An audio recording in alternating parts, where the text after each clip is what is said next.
We all know Fadwa Tuqan, the Palestinian poet, and please do not introduce her as Ibrahim Tuqan's sister. Let's talk about Fadwa Tuqan as Fadwa Tuqan.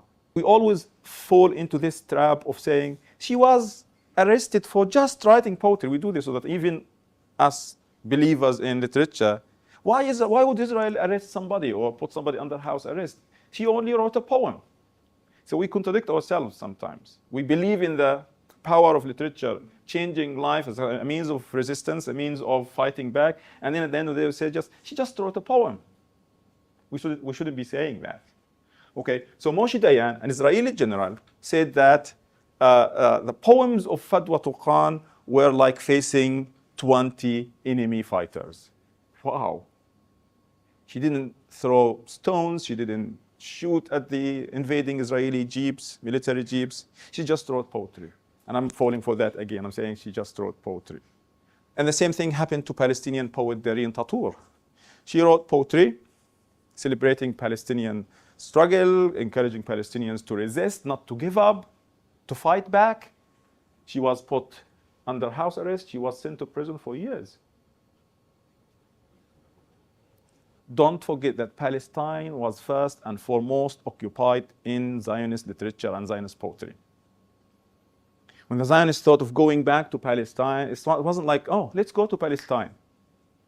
It took them years, like over 50 years of thinking and planning, all the politics and the money and everything else. But literature played one of the most crucial roles here. This is our class. If I tell you, let's move to the other class, you need guarantees that we're going to go there, we're going to find chairs. That the other class, the other place is better, is more peaceful. That we have some kind of connection, some kind of right.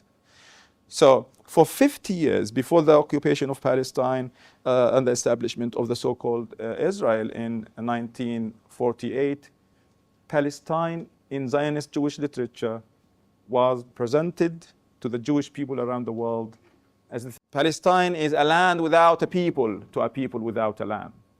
Palestine flows with milk and honey. There's no one there, so let's go.